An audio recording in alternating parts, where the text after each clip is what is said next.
Now, the title, Lessons from New South Wales, it's always daunting, lessons, and it brings to mind just a journalist who was interviewing a billionaire. This was in Hong Kong, and the journalist asked the billionaire, what has been the secret of your success?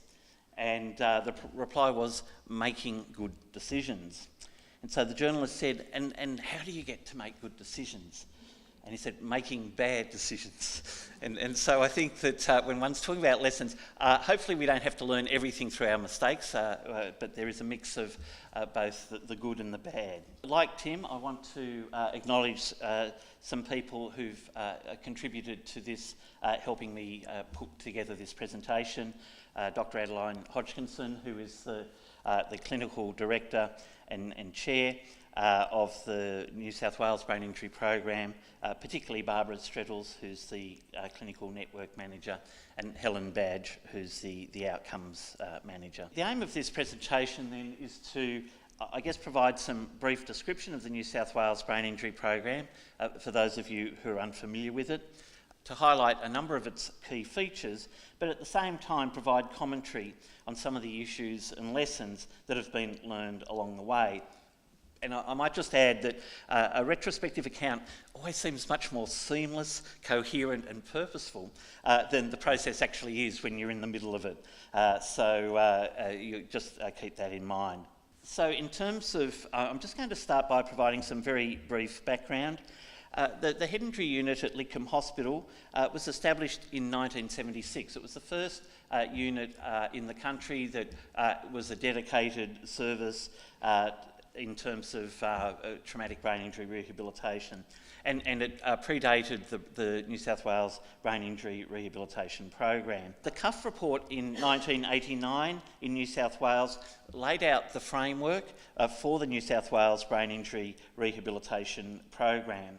And I should just clarify here that we're not really a statewide program per se, where we don't have services in every local health district in New South Wales. We don't have a centralised body that runs the program, and you'll find more detail about this as we go along. However, we are definitely a program with a statewide focus.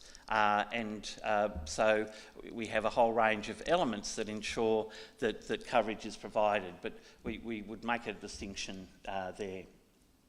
So the framework laid out in the Cuff report was based on the Santa Clara Valley model. This is one of the TBI model systems in the United States, based in San Francisco.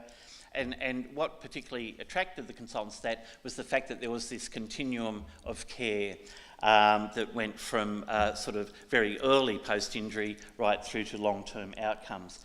And I guess the significance about the Lidcombe Head Injury Unit at that stage was it actually provided a working model of what something like that might look like in New South Wales.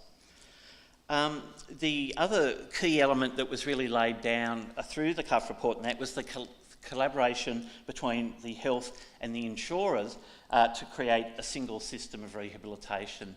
So within the New South Wales context, all people will come to the New South Wales Brain Injury Rehab Program. The program is delivered through New South Wales Health, but then the Health Department bills the insurers for those people who are compensable. And so we sort of have this hybrid but single system, which is different, for example, to Victoria, where you have two separate systems running in parallel, one funded by the TAC and one by Vic Health. So it's a different approach from that. Now, the real miracle of it was that not only was the report written, but it was actually implemented pretty much in full. And as you've been hearing from Tim, that can be quite a rare thing. Importantly, as a part of that, as each of the individual services were established, they had quarantine funding for 7 years to enable that establishment process before moving into the Area Health Service LHD. Now, one of the things that happened then that was a mistake, it wasn't something that the individual services had role. There was no real new governance plan at that point prepared to provide a structure after that 7-year period. And therefore the variations or the various BIRP services were subjected to various local pressures from different area health services. But importantly, all the services that were established saw the importance of grassroots networking, and that was and so they continued to meet, even though at that stage there was no structure and no funding from health to do that. We moved to Liverpool Hospital in 1995, and that's just important because we've had experiences in two very different settings of running a brain injury service. The establishment then, one of the major initiatives of Maurice Yemmer was to establish specialty networks through the Greater Metropolitan Task Force. And so what this is providing, as Tim's been explaining, a horizontal clinician and consumer driven dimension as a complement to the hierarchical, geographically based area health service model. And then with the introduction of the Agency of Clinical Innovation, this has received even further impetus.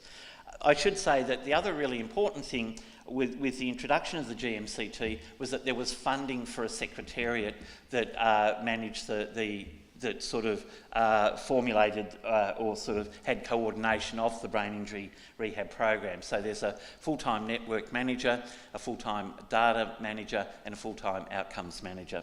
In terms of the program as a whole, we have standardised referral criteria across the program. It covers people from 0 to 65, so it's integrated paediatric and adult. It's very limited criteria that you need, so you need to be within that age range, have a traumatic brain injury and be resident in New South Wales. Generally, the program has been very stable over the last 20 years. The Hunter Paediatric Services joined us after about 10 years, so that all three paediatric hospitals had a brain injury service and were part of the program. One area health service was divided, and so it's become two. But other than that, all the foundation services are still there. But in the context of the brain injury rehab program, all the original services are still part of the program. So it now comprises 15 services, 7 in metropolitan areas, 8 in rural areas. There are 8 transitional living programs, 3 adult inpatient units, and a wide number of community rehabilitation teams.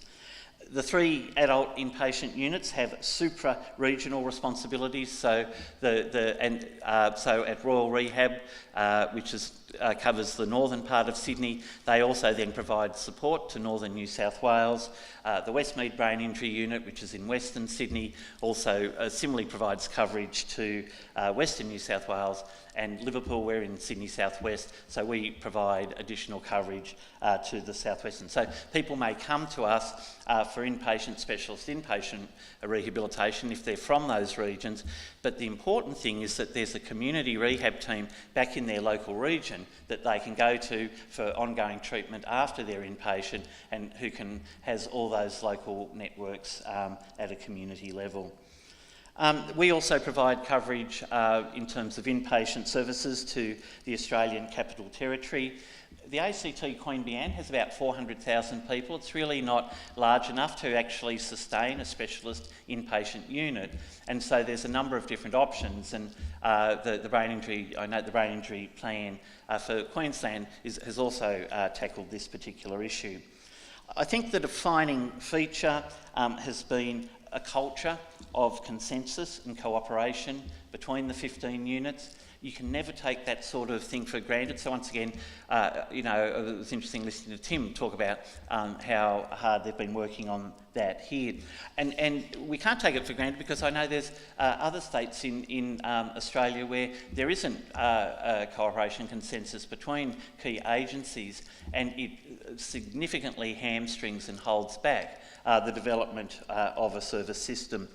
And the final thing is that the individual units, the major inpatient units, the leadership there are rehabilitation physicians, but in terms of a number of the community-based units, they are managed by allied health managers. So we have a mix in terms of the leadership. I've got just some very quick data here. This is from 2011 because we had some adult and paediatric breakdown for that. but the data is very similar. So basically, the New South Wales program has about 1,100 admissions a year and is treating over about 3,000 people at any one time. So in terms of the number of people that we're managing. You can see the sort of typical sort of sex breakdown here, as was being referred to in terms of age. We've got here our, in the adults, about 50% in that 15 to 35. That's the age of injury, and this is the current age. Now, the other thing you'll see is that we're pretty spot on target for, we only have 2% over the age of 65 at this point in time, though that's one of the things that will be up for review. In terms of our TBI focus, you'll see that we have about 15% acquired brain injury across the state. For some of the community rehab services in the regional areas, that they have a larger proportion of ABI so that they have the critical mass that makes them viable. As our primary target is TBI, so once again, we're pretty much on target, but we do have some ABI. And then just in terms of, and this is quite an important thing, because one of the things that characterises services in many parts of the world is that it's all the funding and support is put into the adult inpatient units. But if you have a look here, we have 50% or so of the clients are being managed by community rehabilitation teams. It's slightly different for the PEDS because, and I'll explain why in a minute. And if you look here, the 3 inpatient units, of course, are in the metropolitan areas, but the transitional living units, albeit expensive, play a useful role in the rural areas. So a number of the rural areas have a transitional living unit and a community rehabilitation team. In terms of the service continuum, we have the inpatient units, and 2 of these are co-located at major trauma hospitals, Westmead and Liverpool. Royal Rehab is part of a standalone rehabilitation hospital. That creates some challenges in terms of, depending on the complexity of the clients that one's admitting. The physical structure, one of the things at Ingham that we had was, of course, this was just an old ward that became a head injury unit. So the major area had 12 beds with just curtains around them.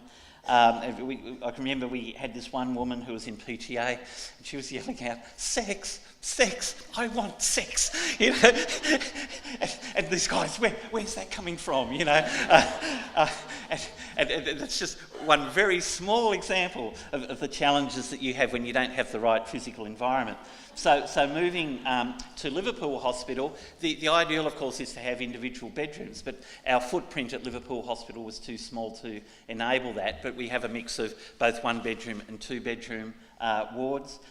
When I was in Barcelona as part of the consensus conference for the ICF, the TBI Corceps, we had a tour of the Barcelona, their incredible rehabilitation hospital, which included a full-size basketball court. But the problem was that the wards were all too, it was, once again, it was for rehabilitation generally, not just TBI in particular. So we're all 2 bedrooms. So when they had someone in PTA, they sort of couldn't use a bed. They had to leave a room with just one bed in it. So thinking about the physical environment is important. Ensuring that there's room enough to manage agitated patients. So for example, the Westmead unit is a locked-in unit, so you have to actually pass through to get into the unit as a whole. If you come to Liverpool, the unit is open, but the ward is closed, so you need a thing to move into the ward. At Royal Rehab, they've just moved into their new premises.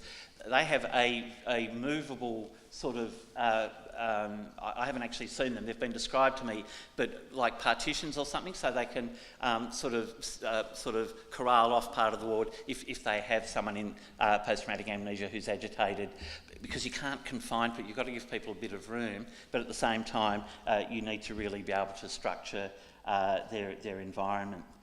And so I think those are some of the important things. It's interesting that this whole idea of in-reach, We use it in the paediatric, but not in the adults, though St George Hospital in Sydney is taking some steps towards that. Of course, one has to be mindful that the reason why specialist brain injury services were developed was that traditional rehab services had too much of a physical, not sufficient cognitive and behavioural focus, and also the challenge of having young, potentially aggressive or agitated males co-located with the frail age. So I think the idea of InReach needs modernising, to be reinvented, and will work best when there's a capacity to restructure in the environment and when there's a core staff who have a high level of expertise and training. So in terms of the team composition, our teams are all multidisciplinary, and in terms of the inpatient, FIM is our major outcome measure, and the care and needs scale, we need to use that for the insurance companies. Our transitional living units, they're different to the ones in the United States. In the US, transitional living units tend to have length of stay up to a year. They tend to be standalone units with residential or outpatient options, and people are often admitted 1 year and further post-injury. The units in New South Wales are very much part of the program, so they have shorter lengths of stay and they're part of a rehabilitation continuum. And we have three different types of things that run through it. So there's that step down from inpatient before people go to community. I should say the vast majority of people who are discharged from the inpatient wards are discharged directly to the community rehab teams. It's only a minority that come through the transitional living units. However, in the regional areas, transitional living units are really useful places for people to stay for short periods of time so they can meet the team, establish engagement, identify the goals and the community program, because they may then be 3 hours outside, that local area. And then transitional living relates to people further down the track who may be wanting to upgrade their living situation. There may be a home environment that's broken down or something, and people are needing to be reassessed, have some skills-based training before they can be relocated. The outcomes that we use are the SMAF and the MPAI-4. With the MPAI-4, we found that we've looked at about 160, I think, people who've been through the TLPs. We find that there are significant improvements in terms of the abilities and participation subscales, but not the adjustment subscale. And that kind of is spot on, because we're not really targeting, there isn't actually, so it demonstrates the sensitivity of the MPI to actually the program that's being delivered. But so then one of the questions is whether or not we should be introducing more psychological services or emotional support. Then we have our community rehab teams, which is where the majority of people within the New South Wales Brain Injury Program are managed. They're linked to the inpatient programs and the transitional living programs. They integrate case management and therapy. When the original community-based follow-up was started at Liverpool Hospital, and it started in 1979, so only 3 years after the inpatient, it was done by community nurses. And it wasn't until the early 90s that we switched from community nurses to case managers. But that's now become I think an element for all the community rehab teams. So there's this mix of case management and therapy. And I'll explain a little bit more why that is in a minute. There are different endpoints across the teams. So some teams are more likely to say, all right, you've met your goals, so we're going to discharge you. Other teams provide more open-ended follow-up. This depends to a degree in terms of resources. In terms of the outcomes, once again, through the use of the Brain Injury Rehab Directorate and a lot of consultation and work, we trialled the SPRS, the Sydney Psychosocial Reintegration Scale, and the MPAI-4, and chose the latter, even though it is more complex to administer. Our endpoints are admission and discharge, so they're clinically driven endpoints. The other thing you can do is benchmark, so assess people at like 1 year or 2 years post-injury, so the Model Systems does that. Jenny Ponsford in Victoria, the TAC fund them to be able to do that benchmark. But unless you have funding to do that, it's not really viable. So ours are clinician driven, and I think that. But one of the things is that if you have a median length of stay of longer than a year, the relationship between the two measures starts to attenuate, and the pattern tends to be greater intensity of treatment earlier on, and then it sort of tails off. So what we're thinking is to introduce a time-based one, which may be 6 months after admission or something like that, as well as the discharge. But we always have to ask, what does staff get out of doing it? What do clients get out of doing it? And so we're starting to introduce a new goal-based measure as well. So we have that very specific measure of the outcome. In terms of the paediatric service system, there are 3 metropolitan systems. There's surveillance and notification in terms of all emergency department admissions. These are mainly mild to moderate, and if they're discharged home, then there'll be a follow-up letter or phone call just to inform the families that if there are any difficulties, they can be referred to the outpatient clinics.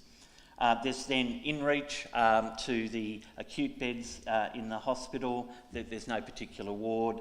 And then the outpatient service has a multidisciplinary therapy case management team with rehab physicians. We then have regional, so that's at each of the 3 paediatric hospitals. There's then regional paediatric coordinators that are co-located with the adult units. We only have 6 of those at the moment. And they typically focus on coordinating the interrelation to the education department and family support. There's also the possibility of transition to the adult services, but we find the kids really aren't all that keen. They think they've done their time in brain injury services and they want to have a life beyond that. So while it seems very nice in terms of a service flow, it's a more complex picture, and so very few actually transition, and there's a whole range of reasons for that. I think then it's very important to be thinking about what happens after the brain injury rehab program. When it was originally established, the whole idea of the community rehab teams was to provide 1 to 2 years rehab and then, move people on into disability services and the like.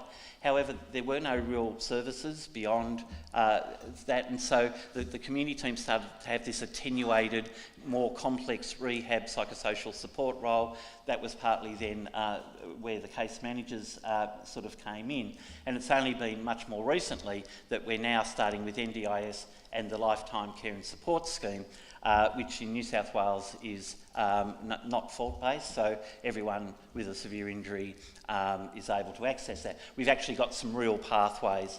Of course, there are lots of question marks yet around NDIS. That's going to be on the thing later today, but that's what our expectation should be, that people would flow through the scheme, and if they have ongoing disability, that one of the tricks will be that some people with traumatic brain injury, of course, have ongoing complex health needs in addition to the disability, and disability services aren't always able to manage those, and NDIS is saying, well, it's still up about whether or not they're going to be providing therapy rehab type treatments as part of NDIS, but I'm sure that will all be canvassed this afternoon. So we have a decentralised network of service delivery.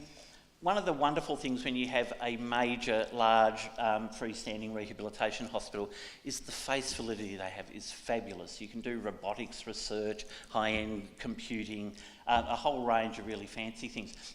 The problem is, though, that if you're the only centre of excellence in a state, then, sort of people may have to travel 300, 400, 500 miles to get to you, and then after you've had your whiz-bang service, then, you sort of end up back in a community where there may be very limited local availability.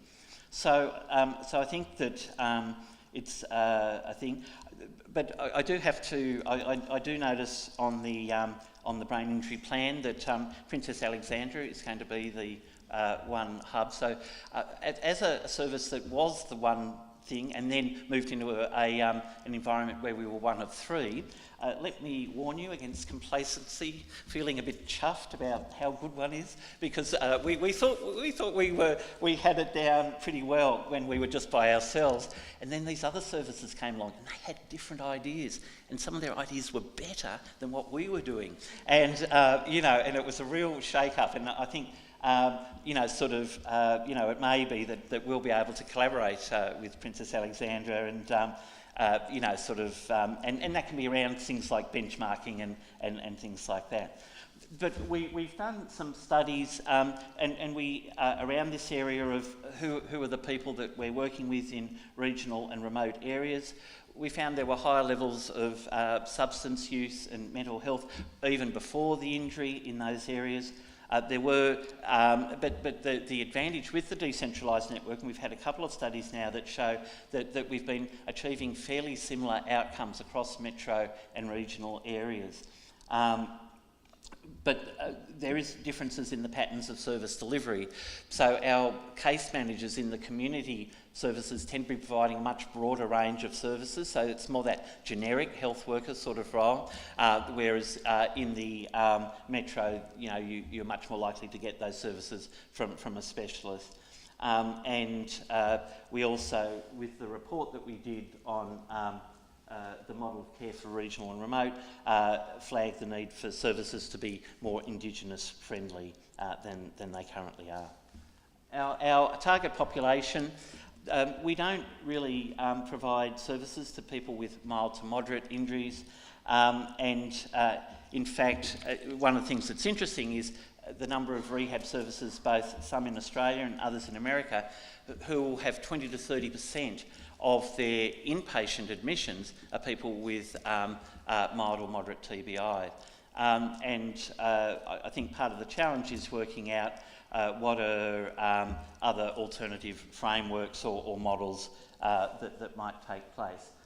You can see in terms of who we capture, we don't really capture the mild and moderate, and we think a clinic system, and in fact both at Royal Rehab, the physicians at Royal Rehab run a mild TBI clinic at Royal North Shore Hospital. There's one at Westmead. We don't have one yet at Liverpool. But then you've got, these are the people that we're currently servicing, and then there are other people that we don't actually know. We're just starting to try and work out how many people there are. In terms of the age range, we're starting to think about, because 65 is the new 55, how everything's dropping down a decade. So whether or not over time 65 is going to be a reasonable frame, how are we going to manage those mild and moderate injury groups? And then in terms of the diagnostic groups. So as you saw from our data, we're pretty on target for TBI, but we're pretty full with just dealing with the TBI.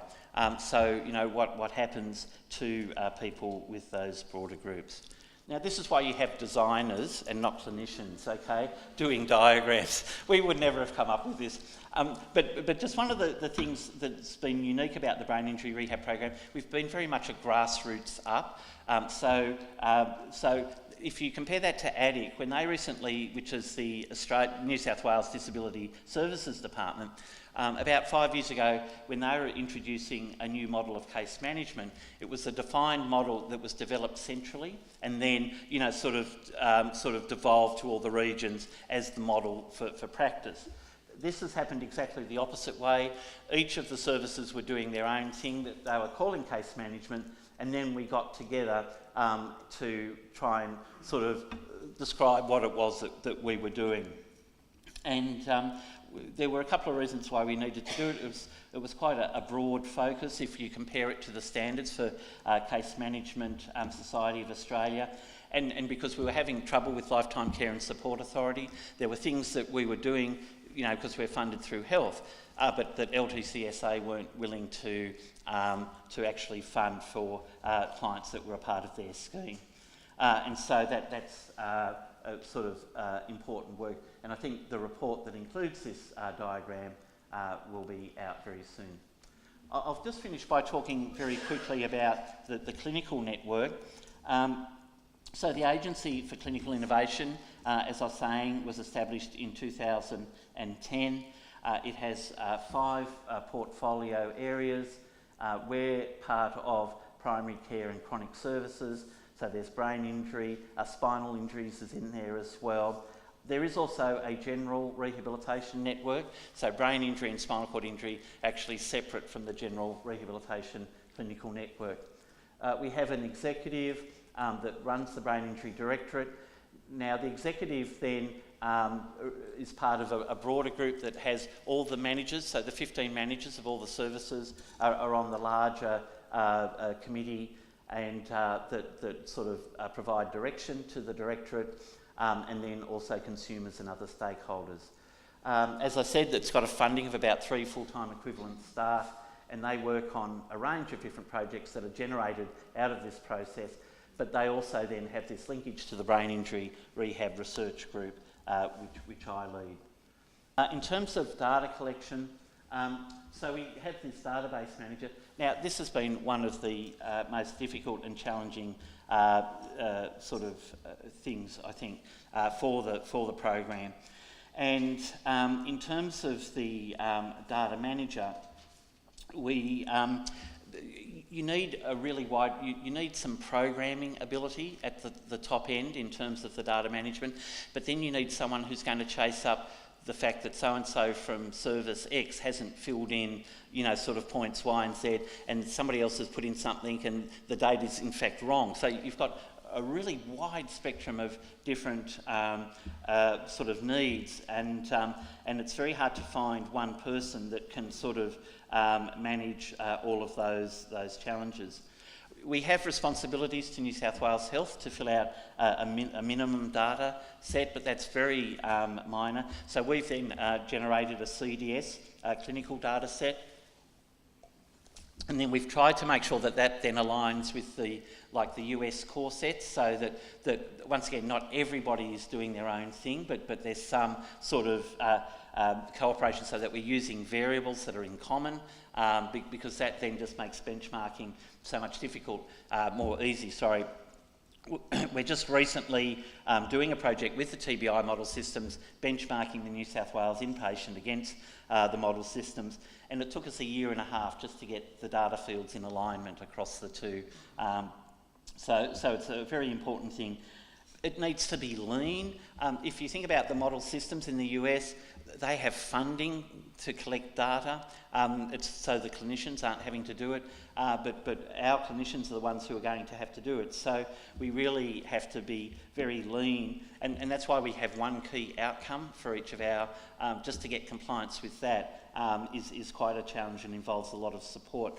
But all of it's been done on a consultation, so we have a transitional living program reference group, a community reference group, and so it's the clinicians from all of those services that have worked to identify which outcome measures they wanted to introduce. But then we have the capacity to expand that data collection for one-off projects. And of course, paediatrics is a much more complex field than adults, so we don't have a good answer for that. Just in terms of the research, so this is the group that I lead, the Brain Injury Rehab Research Group. We have a clinical research team and a health services research team, and that's really the Brain Injury Rehab Directorate. And so, in a sense, what we're able to do is to provide a lot of research support to the Directorate for these statewide projects, and only a few of I think there's about 36 or 38 clinical networks as part of ACI, only a handful of them actually have significant levels of research support. In terms of, but just to give you an example of a one-off thing, we looked at challenging behaviours. This was a particular area that all the services had identified. So we were able to get the 11 community rehab teams to rate all of their active clients. The clinicians did this. We gave them a battery of about 5 measures. And so the 11 units, there were 88 clinicians who rated 650 clients in terms of their challenging behaviours. So that became the largest study in the world that's ever been done looking at that sort of thing. But we worked really hard on making sure that those sorts of one-off projects, we provided a lot of support to the clinicians to ensure that there was limited burden. We're currently undertaking a vocational intervention project. We've got funded for over $1 million by the Safety Return to Work and Support Division. With the poor quality of the Disability Employment Network services, they're not well suited to the needs of people with brain injury. And with the closing of the CRS, there's really a significant gap. At a state level, it's the insurers, it's in their interest if we can increase the number of people who are accessing vocational services. So we're introducing an intervention at 6 sites over the next 3 years, and then we'll have match controls from another 5 non-participating sites, and we'll see how that all comes out. Just the last thing I might just very briefly touch on. One of the things that ACI is able to do is a clinical redesign, what they call clinical redesign. And so we're currently, the New South Wales Brain Injury Program as a whole hasn't really been through a process like this before. So we're up to a diagnostic stage where there's been extensive, both a literature review and extensive clinician consultations. We're currently going through a consumer consultation process. And then on the 26th of October, we'll be having a one-day forum to identify solution design priorities, which will then move into implementation and sustainability. And I think that's plenty from me. So thank you very much, everyone.